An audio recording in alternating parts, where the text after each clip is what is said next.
13 अगस्त 1972 पाकिस्तान के रावलपिंडी में मौजूद एक कड़ी सुरक्षा वाले प्रिजनर ऑफ वॉर यानी पीओडब्ल्यू कैंप में वो रात इतिहास बनने वाली थी।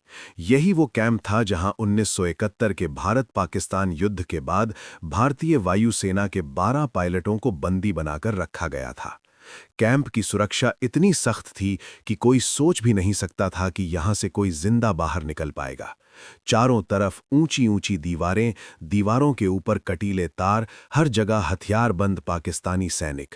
लेकिन इसी नामुमकिन जगह पर 3 ऐसे भारतीय पायलट मौजूद थे जिनके इरादे किसी दीवार, किसी तार और किसी बंदूक से डरने वाले नहीं थे।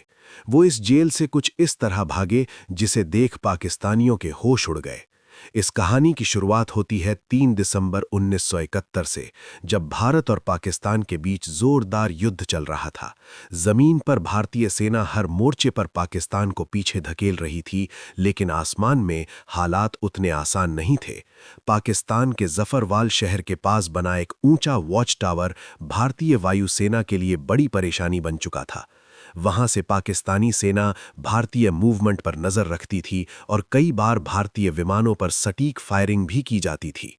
इस वॉच टावर को तबाह करने की जिम्मेदारी दी गई भारतीय वायुसेना के जांबाज पायलट दिलीप पारुलकर को।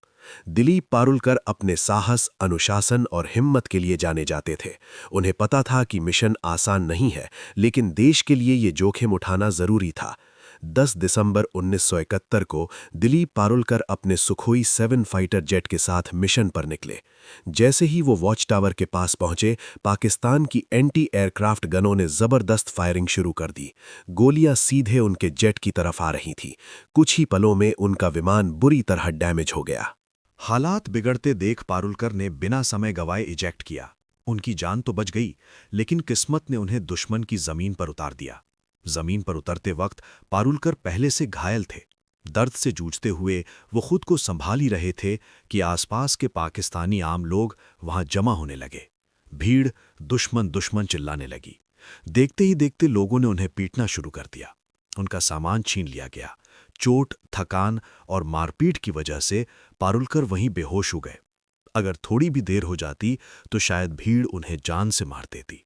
लेकिन तभी पाकिस्तानी सैनिक वहां पहुंच गए। सैनिकों ने भीड़ को हटाया और कहा, यह जिंदा हमारे ज्यादा काम का है।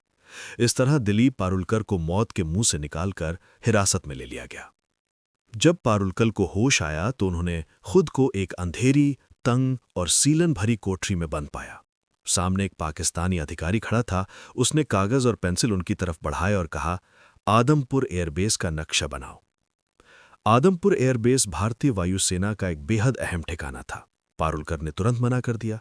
इसके बाद शुरू हुआ टॉर्चर का सिलसिला। आखिरकार भारी दबाव में आकर पारुलकर ने नक्शा बना दिया। पाकिस्तानी अधिकारी बहुत खुश हुआ, लेकिन कुछ देर बाद वो गुस्से में वापस लौटा। असल में पारुलकर ने आदमपुर एयरबेस का नहीं, बल्कि मुंबई एयरपोर्ट का नक्शा बना दिया था। गुस्से में अधिकारी ने सजा सुना दी, पूरी रात कोठरी के कोने में खड़े रहना होगा। एक गार्ड को आदेश दिया गया कि अगर पारुलकर बैठे तो तुरंत गोली मार दी जाए। पूरी रात पारुलकर खड़े रहे। शरीर जवाब दे रहा था, लेकिन गार्ड को उन पर तरस आ गया। उसने धीरे से कहा, सुबह तक बैठ जाओ, अगर कोई आएगा तो मैं खांस दूंगा, तब तुम खड़े हो जाना। इसके बाद कई रातें पारुलकर ने उसी अंधेरी कोठरी में बिताईं। लगातार टॉर्चर हुआ, लेकिन उन्होंने अपने मुंह से कुछ नहीं निकाला। आखिरकार पाकिस्तानी अधिकारी भी थक गए और कुछ दिनों बाद उन्हें बाकी भारतीय बंदियों के साथ एक ही कैंप में डाल दिया गया। यही था रावलपिंडी का पीओडब्ल्यू कैंप, जहां भारतीय वायुसेना के 12 पायलट कैद थे। यहां पारुलकर को पता चला कि बाकी साथियों के साथ भी ऐसा ही बर्ताव हुआ था। सब ने दर्द सहा था, लेकिन किसी का हौसला नहीं टूटा था। इस कैंप के इंचार्ज थे उस्मान हामिद। वो भारतीय पायलटों के साथ सम्मान से पेश आते थे। हालांकि कई पाकिस्तानी अधिकारियों को यह बात बिल्कुल पसंद नहीं थी। उसी उस्मान हामिद ने भारतीय पायलटों को एक कैसेट प्लेयर और एक एटलस दिया। शायद उन्हें अंदाजा भी नहीं था कि ये छोटी सी मदद आगे चलकर कितनी बड़ी कहानी लिखेगी। 25 दिसंबर 1971 को कैंप में खबर पहुंची, ढाका में पाकिस्तान ने सरेंडर कर दिया है। भारत युद्ध जीत चुका है। 93,000 पाकिस्तानी सैनिक भारत की कैद में थे। कैंप में खुशी की लहर दौड़ गई। सबको लगा कि अब जल्द ही वो घर लौटेंगे। लेकिन दिलीप पारुलकर का मन कुछ और कह रहा था। उन्हें पता था कि कैदियों की अदला बदली में लंबा वक्त लग सकता है। उन्होंने साथियों से कहा, अगर हम यहां बैठे रहे तो शायद सालों लग जाएं। क्यों ना हम खुद ही रास्ता निकालें? पहली बार किसी ने उनका साथ नहीं दिया, लेकिन पारुलकर हार मानने वाले नहीं थे। उनके दिमाग में एक बीज पड़ चुका था, आज़ादी का बीज। 25 दिसंबर 1971 के बाद रावलपिंडी पीओडब्ल्यू कैंप में एक अजीब सी खामोशी फैल गई थी।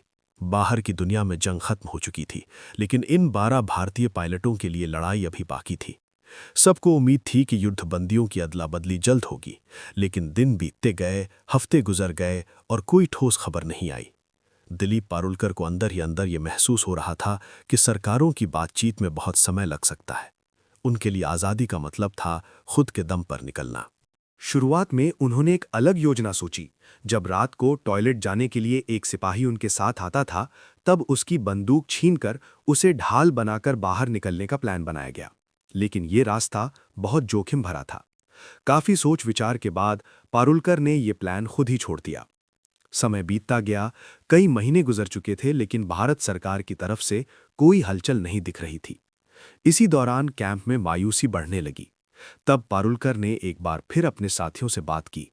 इस बार 2 लोग आगे आए, MS ग्रेवाल और हरीश सिंह जी। तीनों ने तय किया कि अगर किस्मत ने मौका दिया है तो वो उसका इस्तेमाल जरूर करेंगे। अब शुरू हुआ असली प्लान। सबसे पहले उन्होंने कैंप के इंचार्ज उस्मान हामिद द्वारा दिए गए एटलस को ध्यान से पढ़ना शुरू किया। रात रात भर वो नक्शे देखते, रास्ते समझते और संभावनाएं तलाशते। प्लान साफ था। जेल से निकलने के बाद सीधे भारत-पाकिस्तान बॉर्डर जाना बहुत खतरनाक था, क्योंकि युद्ध के बाद वहां सुरक्षा बेहद सख्त थी। इसलिए उन्होंने तय किया कि वो पहले अफगानिस्तान की तरफ जाएंगे और वहां से किसी तरह भारत पहुंचेंगे। अगला कदम था सही सेल चुनना।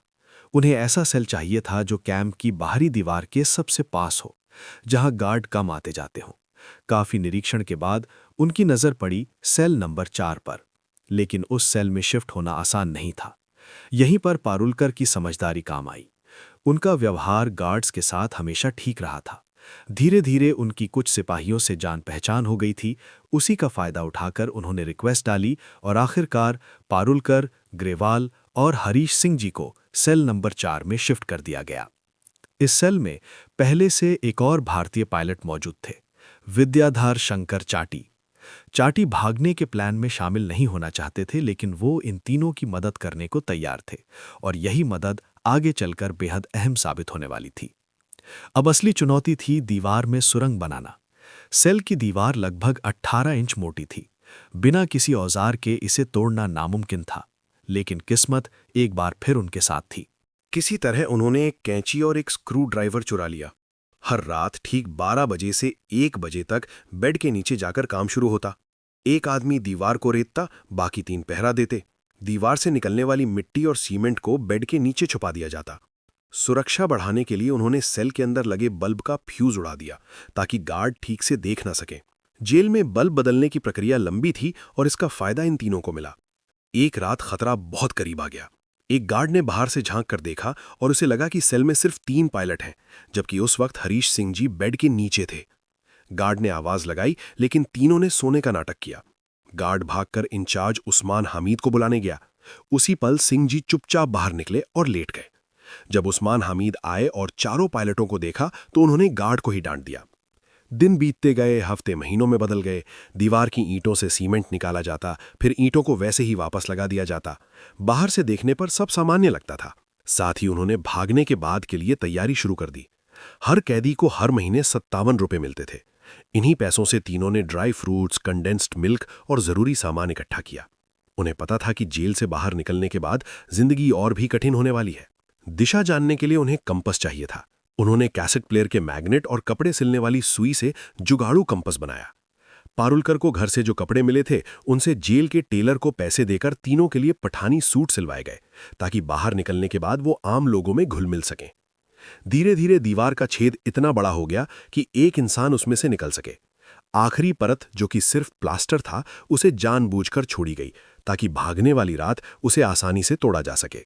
13 अगस्त 1972 की रात रावलपिंडी पीओडब्ल्यू कैंप के ऊपर काले बादल छाए हुए थे। तेज हवा चल रही थी और थोड़ी ही देर में मूसलाधार बारिश शुरू हो गई। यही वो रात थी जिसका इंतजार दिलीप पारुलकर, MS ग्रेवाल और हरीश सिंह जी महीनों से कर रहे थे। तीनों ने अपने पठानी सूट पहने, ड्राई फ्रूट्स, कंडेंस्ड मिल्क, जुगाड़ से बना कंपस और थोड़े पैसे अपने पास रखे। जाने से पहले उन्होंने अपने साथी विद्याधर शंकर चाटी को गले लगाया। अब आखिरी कदम बाकी था। पारुलकर ने दीवार की आखिरी परत को धीरे धीरे तोड़ा। बारिश की वजह से आवाज बाहर तक नहीं गई। एक एक करके तीनों उस संकरे छेद से बाहर निकल आए। बाहर आकर उन्होंने देखा दीवार के पास ही एक पाकिस्तानी गार्ड चारपाई पर सो रहा था। तीनों सीधे दीवार की तरफ भागे। कुछ कपड़ों को बांधकर उन्होंने रस्सी बनाई, उसे ऊपर फेंका और दीवार के कटीले तारों के पार अटका दिया। पहले पारुलकर, फिर ग्रेवाल और आखिर में हरीश सिंह जी दीवार फांदकर दूसरी तरफ उतर गए। अब वो जेल से बाहर थे, लेकिन असली लड़ाई अब शुरू होने वाली थी। तीनों तेजी से भागते हुए बस स्टैंड पहुंचे।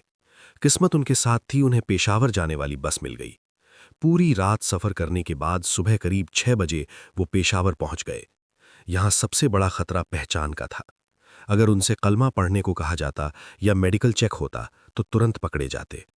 इसलिए तीनों ने खुद को क्रिश्चियन बताने का फैसला किया। पेशावर से उन्होंने एक और लोकल बस ली और सुबह करीब 9:30 बजे लंडी कोटल पहुंचे। उधर सुबह 11 बजे रावलपिंडी के वॉर कैंप में अचानक हड़कंप मच चुका था। पाकिस्तानी गार्ड्स को पता चल गया था कि तीनों भारतीय पायलट भाग चुके हैं। जब गार्ड्स उनके सेल में पहुंचे और दीवार में बना वो बड़ा सा सुराख देखा तो कुछ पल के लिए सब सन्न रह गए। किसी को यकीन ही नहीं हो रहा था कि इतनी कड़ी सुरक्षा के बावजूद ये नामुमकिन काम हो गया। गार्ड्स गुस्से से तमतमा उठे। उन्हें लगा कि अगर सीनियर अफसरों को सच्चाई पता चली तो सजा उन्हीं को मिलेगी।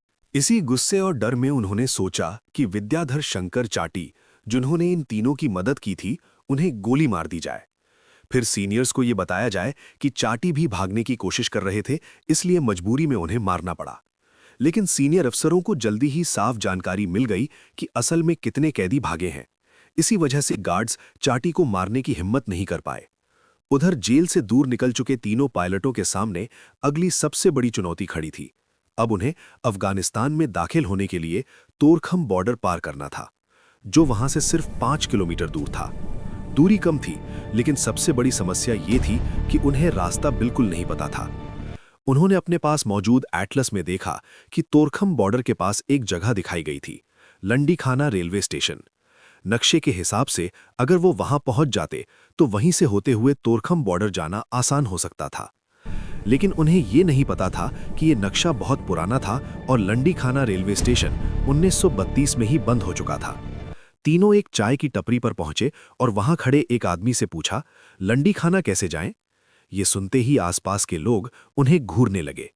तभी एक आदमी आगे आया और सख्त लहजे में पूछा, तुम कौन हो, कहां से आ रहे हो और कहां जा रहे हो? पारुलकर ने जवाब दिया, हम पाकिस्तान एयरफोर्स के अफसर हैं, छुट्टी पर हैं और घूमने जा रहे हैं। दुर्भाग्य से वो आदमी तहसीलदार का क्लर्क था। उसे शक हो गया।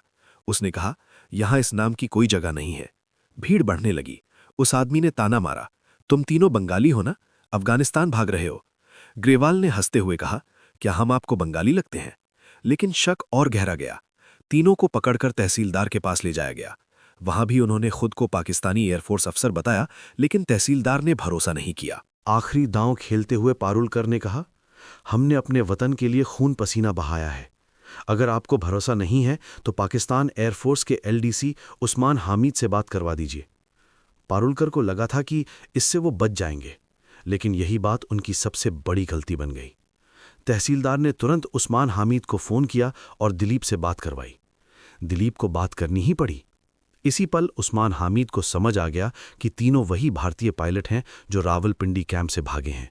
उस्मान हामिद ने तहसीलदार से फ़ोन पर कहा, ये हमारे लोग हैं, जब तक हमारे सिपाही वहां नहीं पहुंचते इन्हें सुरक्षित रखा जाए। कुछ घंटों बाद पाकिस्तानी सैनिक आए और तीनों को दोबारा रावलपिंडी ले जाया गया। उन्हें 30 दिन की सॉलिटरी कन्फाइनमेंट काल कोठरी की सजा दी गई।